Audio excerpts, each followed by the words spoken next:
Hello, Internet. I'm HamsterBomb. I'm Matt.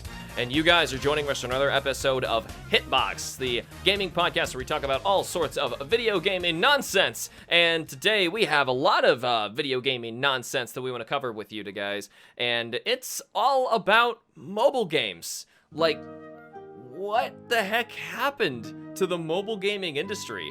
There's so many crazy, weird twists and turns to this that have brought it from, I'm gonna say, like, just a decade ago up to now, where it's just, like, unrecognizable from what it used to be.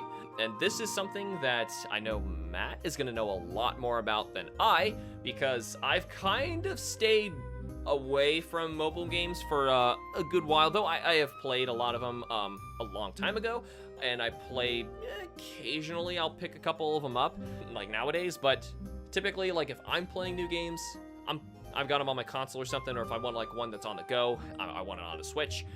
Typically, if I'm doing like mobile stuff, I'm checking all sorts of, like, you know, social media and things like that, or like messing around with other sorts of like applications, but generally not so many games. I have played some, and we'll still talk about them later. But Matt, you are tell us like your background with like mobile games, and like generally just so like we know like how invested I guess you are in this.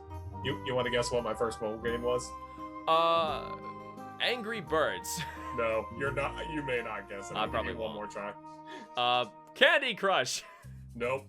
That's the kind of junk that they throw down everybody's throat. So since we have a little bit of a visual media, like for people who do want to watch it, or like watch the YouTube show, if your editor wants to put up a picture, I had an LG Voyager as one of my first phones, and on it I downloaded a port of the Final Fantasy 1. That's and awesome. That was though. Technically my first mobile game. Does that count though? It was a mobile game. I on guess. my mobile. And you know what? If you really want to go there, on my graphing calculator in high school, I remember getting a friend of mine helping me program a working version of a very primitive Galaga, and that was the coolest thing ever.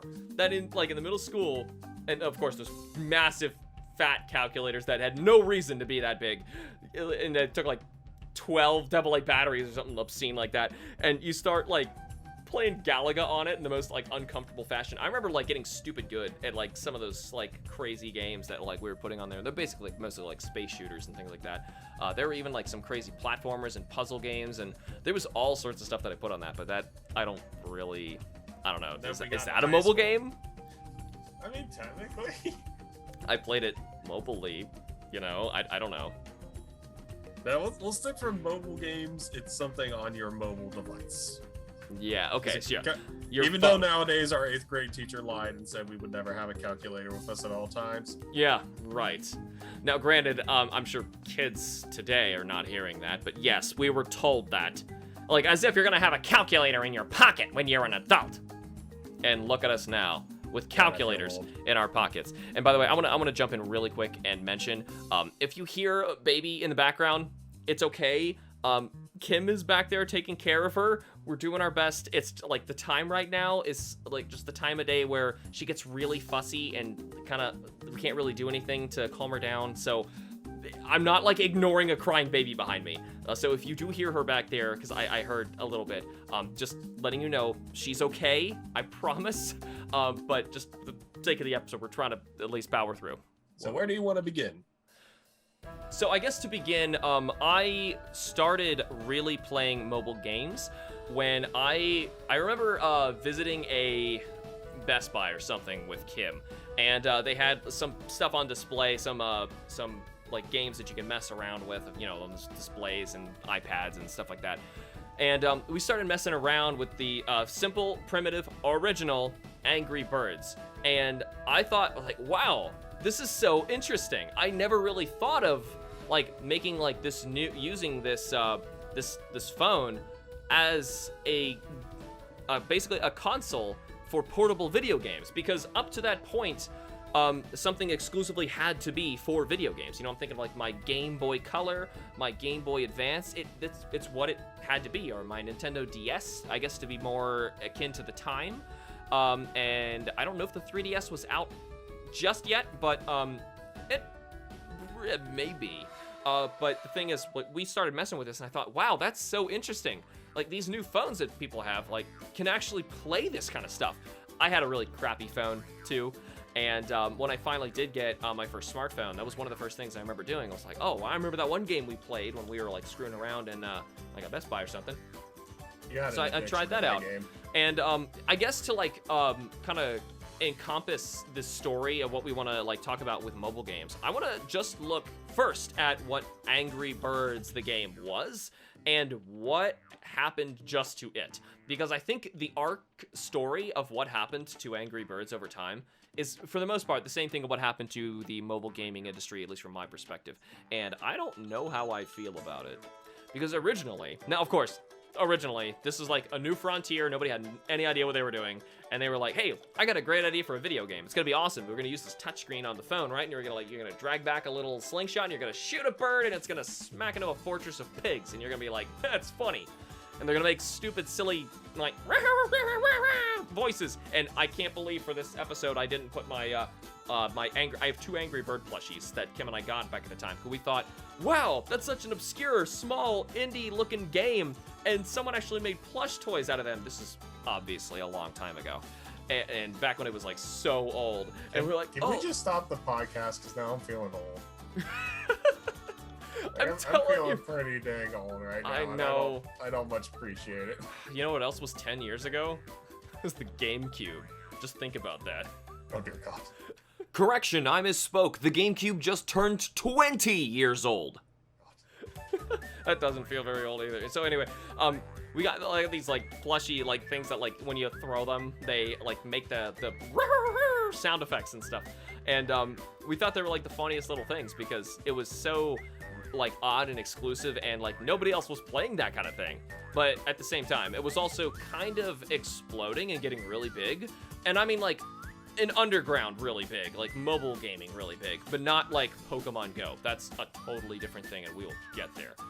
But what I remember fondly with Angry Birds was like, that was like the perfect kind of thing where like, oh, okay, I gotta ride in this really long car ride. Or like, oh, well, I pop this open, like maybe beat a couple levels, or like, oh, this one level I'm trying to get 3 stars on, and kind of mess around with it. And like, the idea for mobile gaming was, and I believe still is, to try and make a successful game that you can just easily pick up out of your pocket, mess around with for a little bit, because you got a little bit of time, and put it back. It's not something that really, generally, that you want to open up and play for hours and hours. Most of the time, your phones, or I don't know anymore, are not really gonna hold up that kind of battery. I even remember old Angry Birds, like, it guzzled my battery, and I had to basically play it either plugged in or knowing in advance that I'm going to kill it if I play this for more than like 15 minutes. But still, the game eventually, eventually, like most games, you kind of get burnt out of it. And so eventually, I think I got a different phone, so it didn't have it anymore, and I play other games here and there, maybe some tower defense stuff.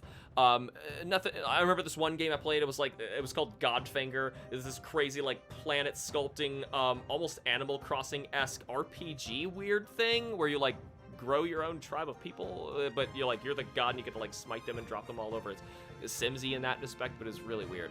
But anyway, like old games were like that, where it was like, I mean, hey, you like this idea of a game, you just download it, you play with it, you play like Tetris or whatever, and that's the game. Now, there are other ones where, even back then, where it was like, okay, this is a paid game, and it's obviously something bigger and more, like, obviously more grand, or maybe it doesn't have ads on it, but that was basically the extent of its monetization, and from that point, a lot of these were, maybe even the first when games were being live updated with patches, because I don't really recall at this point, like 10 years ago in gaming, where they were sending patches out continually. Like nowadays, it is an expected normal thing, but I don't really recall it back then. Matt, do you? The only patches you got was like when Angry Birds added like the Christmas levels and stuff. Oh, well, that's the mobile stuff. Yes, I'm talking like console gaming. I don't think it was even a thing, was it? If it was extremely rare. Like I know when the Toucan came out, they had to patch him because he was a little bit too OP. If there was like some problematic stuff. Oh no, hold on. You're still talking about mobile games. I'm talking about consoles. Like What was new at the time? Like, say, there was a critical problem in Metroid Other M, where if you make one wrong turn and save in a room, you actually soft-locked yourself and you broke the game. You had to start over. And that's there were a couple GBA games like that you had to send back to Nintendo to get fixed. Yeah, right. But I don't know that, like, on the Nintendo Wii, for example, which was honestly, like, kind of really new, if not didn't exist at the time, that they were even doing that, because they didn't do it with the GameCube. Obviously, there's no network like that. And then I really don't know about any other things that were really patching like that, like continually. But that's basically where we're getting this. They really started patching stuff continually, and it was like mostly because, you know, people have different phones. You have to do that. You have to keep patching, and it's a lot of work to build and upkeep and hold up a working, fun, interesting, and free yet still somehow monetized with advertisements mobile game. And eventually, like, I got to look back and see what happened to Angry Birds, because as far as I knew, yeah, I kind of stopped playing it. It was interesting. And then eventually I see, what the heck? There's a movie? Why are you making a movie? And then there's an Angry Birds 2, and then you Google it now, and there's like so many spin-off things. And I'm like, what even happened? Was I like unknowingly playing like the biggest thing ever? Like, I was playing like Super Mario Brothers in the arcades right when it was coming out. I'm like, this game's cool. I kind of like it. And then I don't pay attention, and like, you know, 15 years later, all of a sudden, like, I go to Super Nintendo World, like, whoa, excuse me? Like, I don't know about you, but did Angry Birds get a little too much love? And it got a cult following. Yeah, that's what it felt like originally. It was a cult following, and then, I don't know, it felt like it got like obscene levels of hyped and huge. And then eventually I was like, okay, I kind of remember that. So I thought, I'm going to give it another shot. I'm going to re-download that. I really enjoyed that game. And so first I thought, oh, that's weird. In modern day, this is this year. I'm like, oh, that's weird. I can't find Angry Birds on the App Store. That's weird. But I can find Angry Birds 2. Well, I assume that's the same thing, but they updated it, right? So I download that and I play it. I'm like, no, this is nothing like what I played. Like, hardly even the same game. Like, sure, like, the premise was there. Like, sure, you pull back the slingshot, you shoot, hit the pigs and the tower, right? And you destroy them, and you get stars. But outside of that, it was like every single thing you could possibly imagine was monetized. And it was like, I was looking at like, oh my god, the game has become pay to win. It was so intense. There was so much to it. And I thought, wow, that's kind of a shame. Though I get it, because it was such an easy download the game for free, mess around with it, and they were probably like, okay, we have something really good on our hands. We got to make some money here. And, you know, it works. But I was like, okay, I want to play the original Angry Birds. So I thought, okay, I know how to do this. I'm going to install the original APK file of Angry Birds on my phone, and I'm gonna play it that way. So I do, but then I realize, hold on, well, the original Angry Birds, which I did find and install and play on my phone, also got patched and updated so many times that it eventually basically was the exact same version of 2. Like this, they basically took the original game and overly monetized every little thing that you could possibly imagine out of it. And starting when they brought out the Mighty Eagle. Yes, it did. I feel like it might have started. Well, way back when, I remember the Mighty Eagle was supposed to be just like a thing that you could get and unlock in the game, and you could actually like get it. But yes, as soon as they thought, yeah, oh, what if we have a way that you could just pay money and beat a level that you're having trouble with, right? And that one thing, I feel like, made them a ton of money and made them what they are today, but also kind of ruined the game. Because now, to me, I'm not looking at it like, how do I solve this puzzle? It was more like, oh, well, I can rearrange or even bring whatever birds I want to this. It's not like a puzzle anymore. Now it's like, oh, well, I could just buy this and buy that, and that's a game. It's not a game anymore. Like, how is it a game? Like, it's almost like you sucked away the enjoyment by offering more content. No, it's not even more content. It's more like sabotaging the original content for the extent of bringing in more money. And I went through and I started reading up on what they did for every patch all the way back. And I was like, oh my gosh, when was the big one that changed this monetization? And it was like little things over time. Little things. So I bet if I was playing the whole way up to this point, I might not even see it. I might even be blind to a lot of the changes, because I didn't see it all instantaneously like I did recently. But oh my goodness, I went back and I saw the original one that I could install that was supposed to be that same game that I could play again. And of course, it doesn't run on my current version of Android at all. So, and that's the sad part about this. The game that I really loved, I actually cannot play at all anymore, like ever again.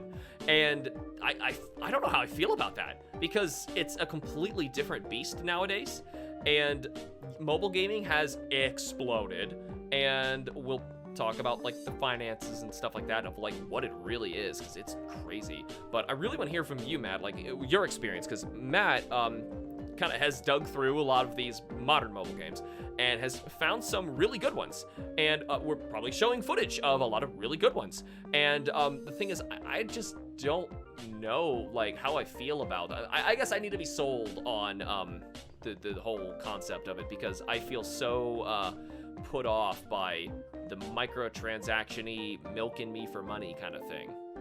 For me, a lot of the good mobile games that I play aren't microtransaction heavy, or at least you can play them and not have to spend a dime. So I'm curious, are they like ones where you could like pay like $5 and the whole thing has no ads and you're done, or some are? Okay. But there's like my number one favorite, and I'm actually glad it won Google Play's 2020 Best Casual Game of the Year, is Guitar Girl. Mm-hmm. And all it is it's just the tap the screen to get likes, and you just sit there and listen to guitar music. That's it. And it's like a visual novel story. Oh, okay. I was like, wait a minute. I'm just like touching the screen and that's it. It's one of those like you go through a visual novel like a story. Gotcha. Where you go through characters, but in the meantime, it's just calm. You're just listening to guitar music, and it's a nice mobile game. Now there's microtransactions you can do, like you can buy things for the room that get you more likes, or you can just keep listening to music, and the longer you listen to music, the more rewards you get. So I'll usually play it at work. I'll just have it in the background at work and just have guitar music playing all day. That's interesting. It sounds so different. And I'm glad that people are innovating with this, because I know that there was a lot of stuff nowadays that is more scummy, or maybe like malicious. Yeah, Guitar Girl is definitely like, honestly, I think you and Kim might like it just for the music, because there's nothing malicious about it. It's just one of those like, I like to listen to music, and I'm a weeb sucker for visual novels. Hey, I just reviewed one. There's a lot of crazy good stuff out there. Now, granted, we can go to the far end of the spectrum with a game I like that can be microtransaction heavy, and that's Azure Lane. I'm not familiar with that one either. See, like I'm totally out of this. Let me put it in a phrase you can understand. Okay. Genshin Impact. Oh God. But to be fair, I play it to the point where I haven't spent a dime. I just save up for if I want pools, which isn't hard to do. Okay, yeah. And you know what? That's a thing that I really think is the biggest success in games like that. I feel like to make it successful, I want to know that I can play it without paying anything for a successful mobile game. I want to feel like I can do it, but at the same time, like, I want to pay because I enjoy it, or I want to support it. That not that I'm feeling abused for it, or like I'm not paying attention to how much I'm spending, which Genshin Impact is a very gacha game, and it makes crazy money because of that. But I also put blame on the people who put the money into it. Like, I can play Azure Lane and not spend a dime. Right. Yeah, granted, I gotta wait a while, and I may not get the character I want for a couple months, but I'm not gonna put money into it, because for me, it's just a game. Like, I'm just there to play it and have fun and make cute dorms. Right, and I want to clarify too, like, just because I was saying before, like, I'd like the option to play it for free and mess around with it. It doesn't mean like I have different expectations because it's on my phone than the Nintendo Switch, right? No, that's why, like, for the game, the next game was Sky, and that's all it is. It's just there's no money, there's no ads. It's just, hey, we wanted to tell a story where you walk around and try and figure out what happened with this civilization. That's really neat. Yeah, I really like that idea. And it looks pretty decent for a mobile game. Now, granted, it's not anything console powerful, but it was it reminded me a lot of Journey. I'll put it like that. Do you remember Journey? Yeah, yeah. Oh god, we have to say, that. do you remember Journey? Is that old? Yeah, it's PS3. Oh god. But yeah, it's like that. It's like I like those kind of mobile games, and of course, like we have our Pokemon Go's where you could spend money, but I mean, you could just throw someone in a gym and get coins. That's true. So and that's where I balance it. Is if I can get in-game currency just by playing the game, I'm not gonna go criticize it as hard as I would of like Raid Shadow Legends, where you have to pay money to do things. That's true. And I hear a lot of people compare Pokemon Go's eggs to loot boxes, and I honestly... Who compares the eggs to a loot box? I've seen it a lot, and I really don't think that's fair. Just because the only... Okay, here. On the absolute if you could tap on the egg and pay 99 cents to open it immediately, then you got a different thing altogether. But the fact that the game gives you a free way to open all of your eggs by walking... No. Yeah. It's not a loot box. Now, you are getting a randomized result out of it, yes. But that you're getting the same result as if you just walk around downtown. right, and you could, like, pay in-game currency / real money in order to open more eggs faster. But at the same time, it's the content is not a loot box. And that is obviously something that has been mostly done by, like, companies like EA and Activision, and it is plaguing the mobile games community. I'll put it at like least the large ones that make a ton of money, and that is very discouraging to see because of how much money it makes compared to the video game industry as a whole. It's a tremendous amount of all of like video games lumped together. How much mobile gaming takes up, it's ridiculous. Yep.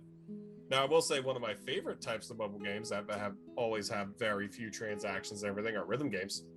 That's true, yep. They have very few transactions, if any. Like, there was one I did pay 99 cents for to get rid of the ads. But I mean, like, that one I didn't really pay for it because I just used my Google review rewards. Just paid it off. That's true. Yeah, well, we joke about this. I have a Google review because I heard about Matt saying, like, oh, I got some in-game currency to spend on Pokemon Go by doing this Google review rewards. And I was like, oh, cool. So I downloaded it. I do the same thing. And they never, and I'm not kidding, ever ask me anything. And I'll even, like, go to different places and stuff like that. And they never ask me anything. I showed him, like, my account once. He's like, what's wrong with yours? They just find me to be the least interesting human being ever. So I never got any of that right there. But, before I forget about it, and I'm sure you have other games you would like to bring up, and that's awesome. I would like to, like, kind of shelve them just for a moment because there was something I want to bring up before we forget. There's this new trend going on where, and by new, I guess in the past, like, 5 or so years, where really big name companies are throwing their IPs at mobile gaming in efforts of making lots of money. What? Did you hear something? Activision, what? Yeah, well... I think we're getting bad feedback on the mic again. We might have to restart the call. How about instead of just throwing Activision under the bus, let's just look at Nintendo. Because they've been doing it too. And let's just say, because Animal Crossing has had a free-to-play Pocket Camp, I believe it's called. There's Mario Kart. The Mario Kart one's especially... Ooh. I am not a fan of what they did with that Mario Kart one. There's Super Mario Run. That was a big thing. Yeah, that was a big thing. We're like, how much money was it like you had to spend to get like Diddy Kong? Wasn't that a big thing? Well, like, no, just to get the game. Or if you just wanted the game, because I got it for my nephew for Christmas, it was like $90. Oh my god!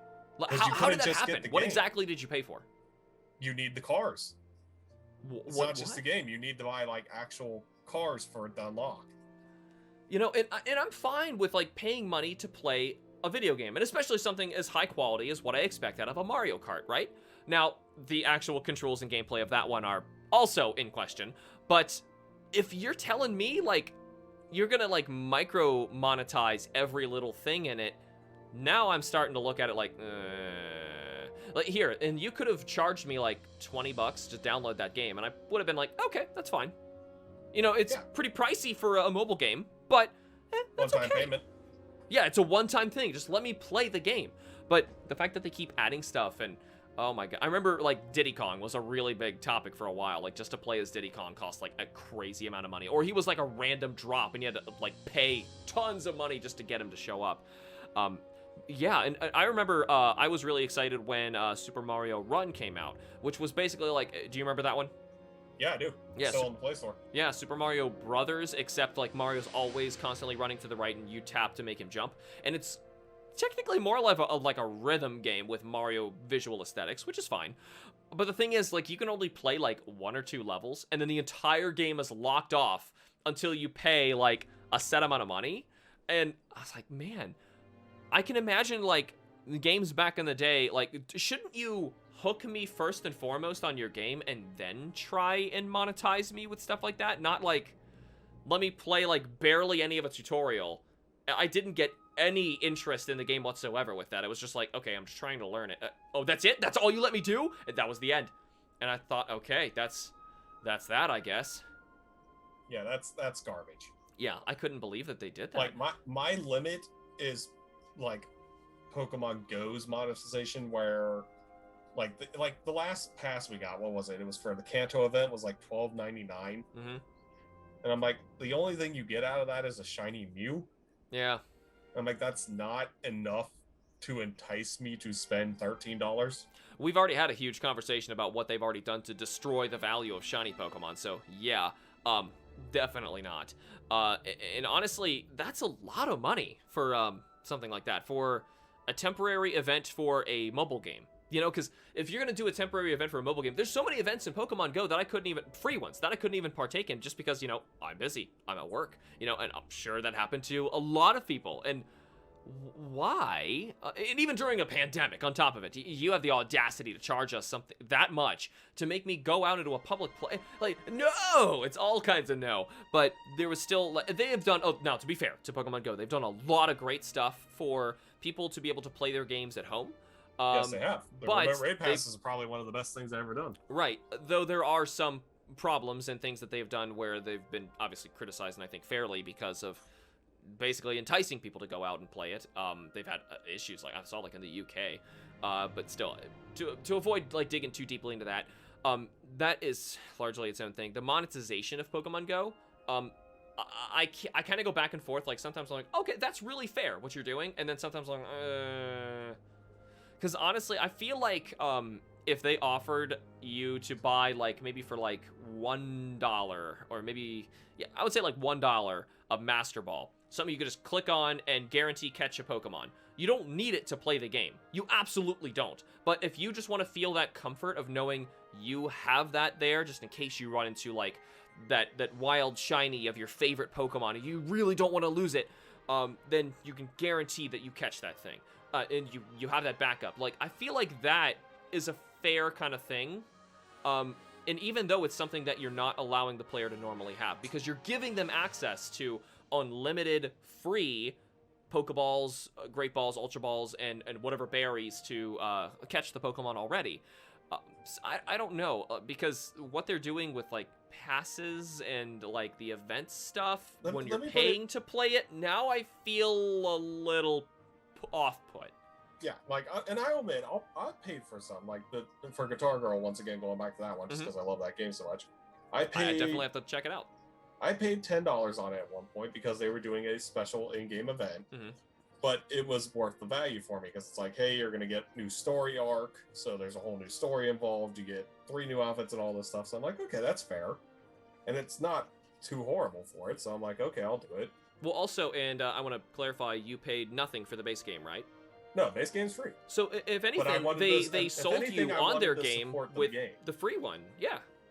Like the new one out right now, you have the Cherry Blossoms event, which gives you 2 outfits, 5 guitars, 2 new soundtracks, and it's $10, and you get a bunch of bonus stuff as you play the game. It's like, that's fair. As long as I'm getting my money's worth and you're enticing me, I'll support you. But if you're gonna be like Raid Shadow Legends, it's like, yeah, I'm not supporting Raid Shadow Legends. And you know what? I feel like maybe if Super Mario, or is it Super Mario Run lets you play like the first whole world or something, maybe even farther than that, maybe like 8 levels or so, like full, like a lot of it. and How about then this? asked me to pay $10 because it was something obscene too. It was like $30 or something. I don't remember exactly at the time, but it was like I looked at it like, "Are you mad?" and just uninstalled it. But yeah, that's the thing. Like, if I can play the game and not have to spend a dime, I'm more willing to support it. Especially, yeah, when they come around and ask for it later, when I have already played it, because they made a great product.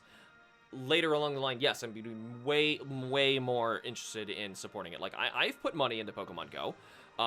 Now, it's not, like, a lot, but very little. Like, maybe total, over the whole length of the game being out, maybe $10-15, maybe. But, and it's because, like, I only casually play it at best. There's a lot of other mobile games that, like, ask me for that I haven't really, like... It needs to give me that reason to play it and really wants to, and like see like, oh, okay, you know what, I really like this product, I want to play more of it here. But when I get to that point, I'm like, okay, I want it on the Nintendo Switch, or like I want it on something else. I don't want it on my phone. I don't like playing games all the time on my phone. If I do, I don't know, maybe I'm that bad guy who's still like, I'd kind of rather do like what I did when I was, you know, teenager. Well, rather, when I actually had a phone, it was a late age teenager. I didn't get it when I was that young. I was just like putting like NES games, you know, ported onto my phone. And yeah, if Nintendo did that, like they sold emulators, yeah, then I'd do it. Yes. Oh, I would buy that too. Yeah. Because like I have my Switch, but obviously I can't take my Switch to one of my meetings when I'm waiting for a meeting to start at work. It would look bad on me. Yeah, and just for like a few minutes, you're playing like, you know, level 2 of Legend of Zelda, and you're just running around shooting Octoroks, you know, and you just kind of like suspend the game and put it in your pocket, and you're done. You just got in like another few rooms in a dungeon or something like that, you know, and like, what would be wrong with that? If anything, it's like remarketing content you've already got and just making money off of it. It's much better than, you know, letting everyone else do it illegally online. That's something I never felt comfortable with. And I never really understood that too, but because there's so much content that I feel like you could do really well. Well, us talking about Nintendo and their handling of legacy content could be a whole other thing. It probably should. Because my God, they do not want to let it out. I know. But like if we get back on topic, monetization did ruin a lot of mobile games. Angry Birds is the prime example. Yeah. Because it essentially is God, this sounds so freaking 90s to say. I hate this phrase, but it's sold out. Yeah. Angry Birds sold out, and then it became popular, and then they're like, let's make a bank. And they cared more about the monetization than they did the game. Yeah. And I didn't realize how bad it got until, I guess I played it during its heyday of it being peak, no monetization. Played it when it was pure. Yeah, it was just a pure game. Like, the developers were like, oh, let's make this really funny, cute, like, but fun to play, like, mobile game. And it was brilliant. It was great. And then, oh my lord, and I came back 10 years later to see what became of this monstrosity. And I was just flabbergasted. I was like, I have to make an episode talking about this. This is insane. Like, insane. I can't believe that, like, this is okay. Because I know, and this is the real sick part about this, and a lot of mobile games unfortunately prey on this, they go for the psychological effects where they want to manipulate people into not knowing what they're actually spending on their games. And this really, unfortunately, is effective against children, and a lot of children these days have cell phones and they have access to these games.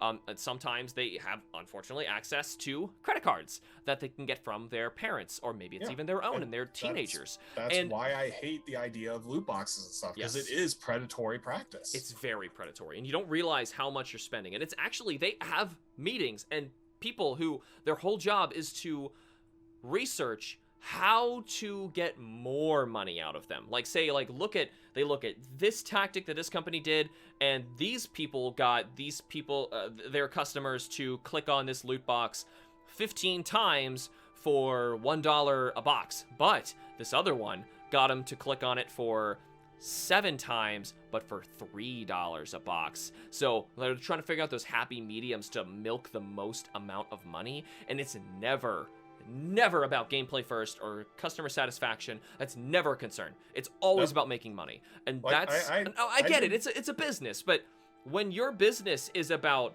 psychologically manipulating people to be predatory to basically trick their money out of them. That's sick. But that's why, once again, I will defend my $10 purchase on Guitar Girl there, because it's like I knew what I was getting. Yeah, you knew what you were getting, and you It knew what was you spent spelled too. out, and I knew how much I was going to spend. And I thought about it for a day or two. I'm like, do I really want to spend the $10? I'm like, you know what? It's $10. I can work maybe an extra 15 minutes at work. Well, and how much time did you spend playing the free version of the game too? Oh, a long time. It was one of my de-stressors to get me through 2020. And if that's that, then you know what? Then those devs deserve that. And I get that. That's fine. But you know what? Good on them for not saying, like, you know, you want these outfits or music tracks or whatever, and but you have to open this box to see which ones you get. Now, it's only 99 cents to click on it. Don't you want to see if you get the rares or the ultra premium rares? No, and of course, no.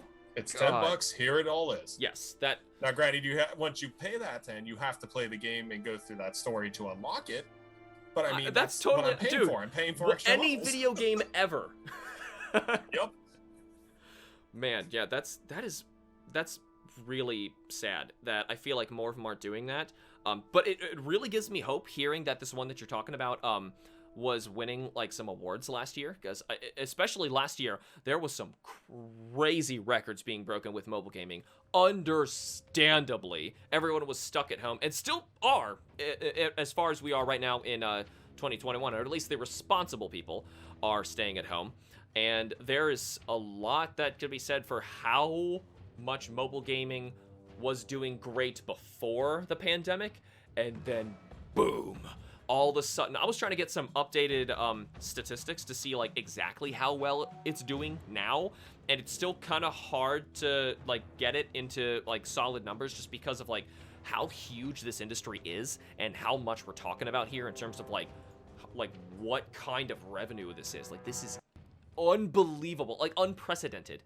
I'm pretty sure like I saw like the industry just last year like was somewhere around like $160 billion, just the mobile gaming industry. That's insane. It is insane. And like the user base just last year, I believe, like I'm gonna get some like stats here that I'm checking from what is this site? I want to make sure that I'm validating this from Iron Source. They have a mobile gaming trends 2021 article that I'm reading here, and they're saying just in quarter one of 2020, the mobile gamer community grew from 1.2 billion to 1.75 billion per month. Like, dude. Like, that's a 46% increase. That's ridiculous. Like, everyone was basically like stuck at home, looking at their phones, and like finding ways to occupy themselves, playing games, and unfortunately, a lot of them falling into these traps of things that were set out before them. And honestly, and I do not know, honest to God, how I feel about this, are being taken to court. Some of these companies are like being taken up with like the highest courts in the country, saying like, this is wrong. You know, like you point at gambling is wrong in certain aspects, and you're gonna like tax the heck out of it. What are you doing here? This is worse. This is targeting children. Yep, and then EA will just sit there and be like, oh, it's just God. Surprise mechanics. Yeah, EA, dude. Oh my God, when they said that in the court hearing, because I watched that entire court trial. Yeah, I didn't see it live, but yeah. Oh my God. That honestly could probably be its own episode of just like what's happening to like microtransactions in games, because honestly, it is so like roller coaster up and down constantly of seeing like, oh, like any day, like, oh, this huge case could blow up and like it could be over for all of these companies. They're like, oh God, and then this just released, and now all of a sudden oh, this new Star Wars game is so heavily microtransaction. And then like, whoa, hey, check out Activision. This new Call of Duty isn't anything like what they were doing. And you know, there's like, it's like goes up and then they go right back to it. It's like, oh my God. It's like, you know what it reminds me of? It reminds me of like high school drama, where you're like, I don't even want to be a part of this.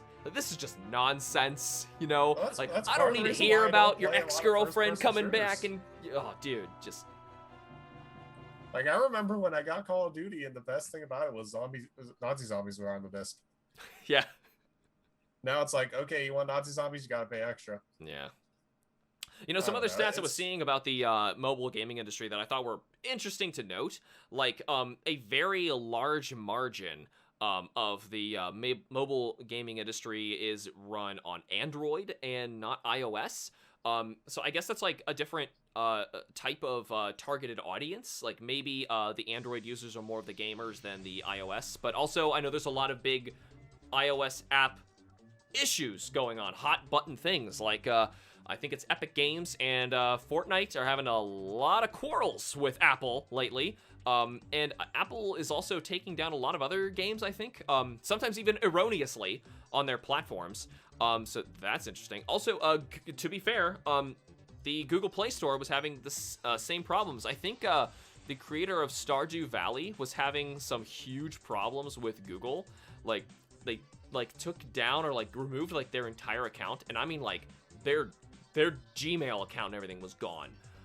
So it was there's a lot of crazy stuff going on. I think they recovered it, but still, this is dicey where any one minute of a problematic thing can make huge headlines. It makes huge shockwaves, media buzz here, and then the next minute it's fixed, but the people didn't get the news, and now half stories are being turned around everywhere because it's all going so fast. And that's modern news for you, and then the modern mobile gaming market for you as well. Things are changing so quickly. It's almost like we might even be dating this recording as we make it, but it just feels like this is something that I don't think is going to slow down.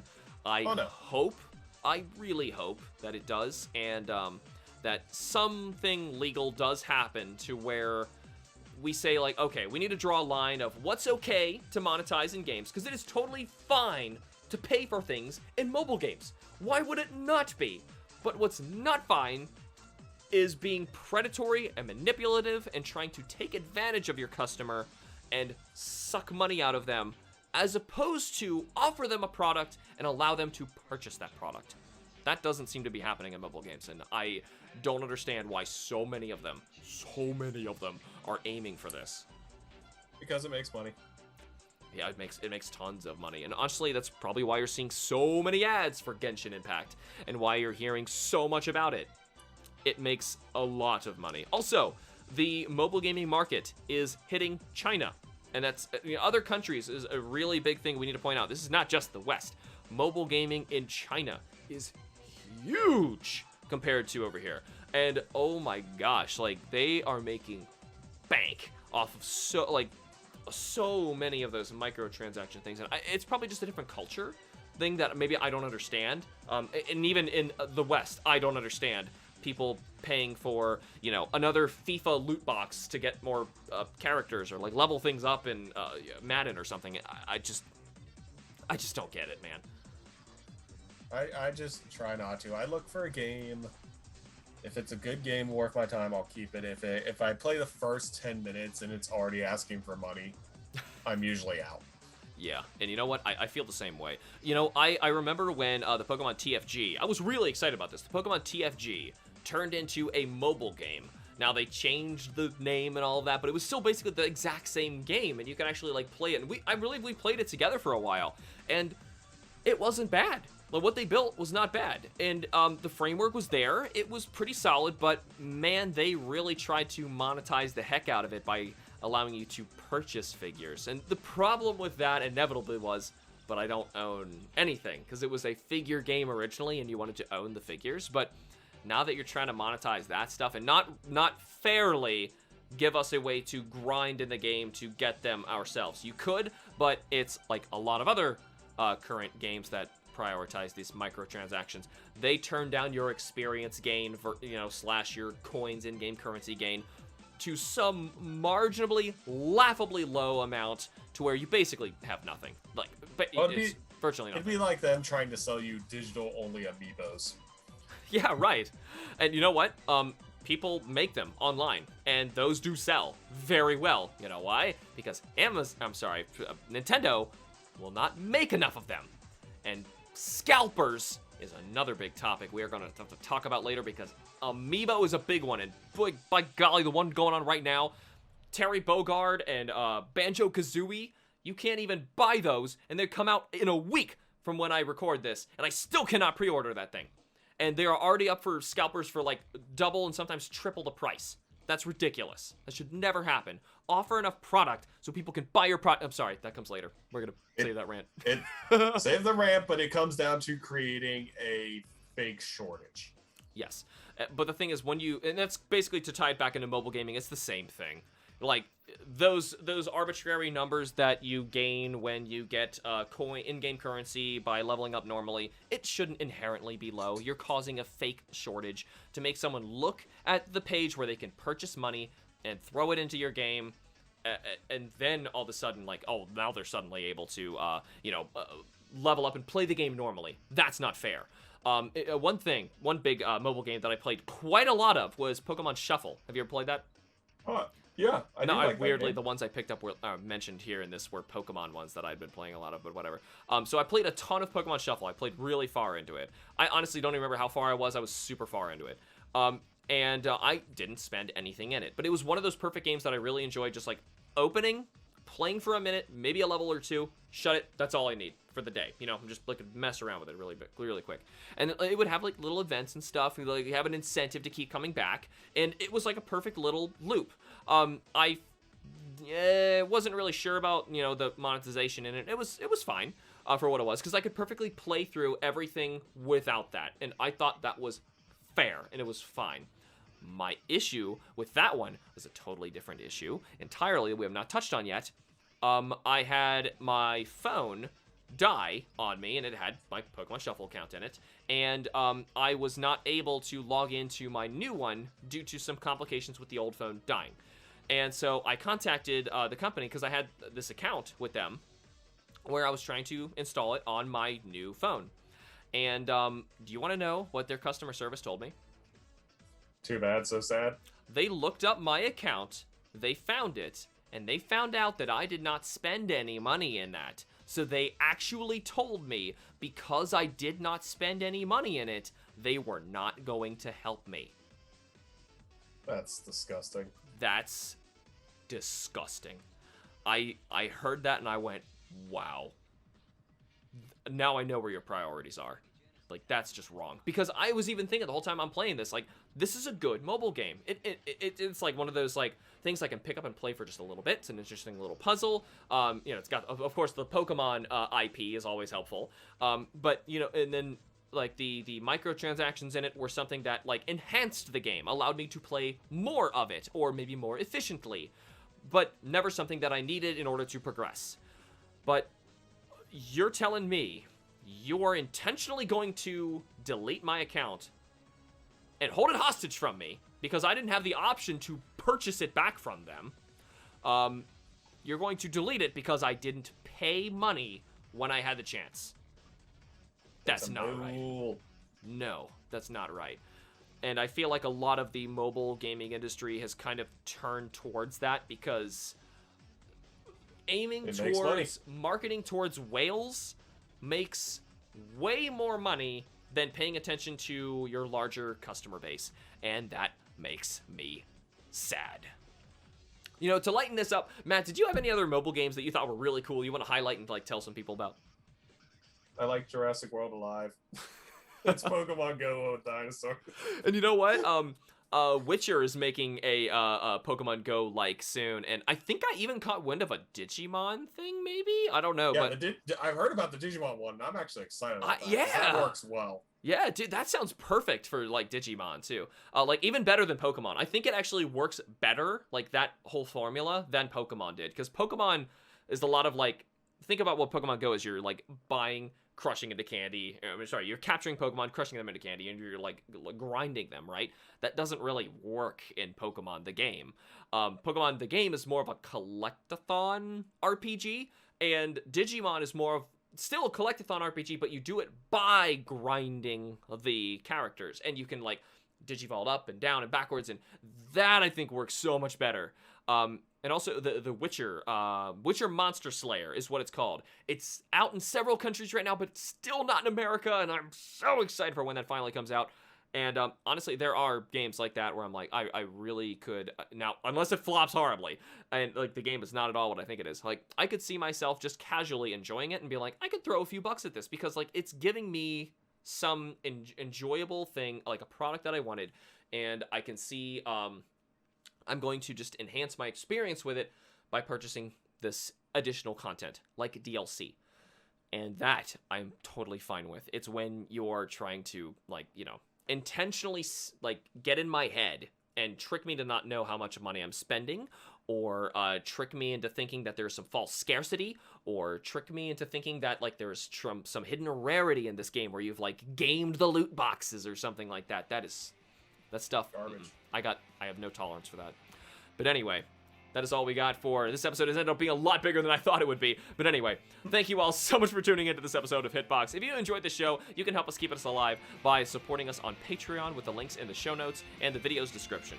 For those of you on YouTube, remember to like the video and subscribe for more, and be sure to let us know what you thought of the show and what other topics you would like us hear us cover in the future. Special thanks to our editor, Rowan, our coordinator, Jaime, and backup dancer, Jeremy. And of course, to all of our amazing Patreon members. See you! Bye.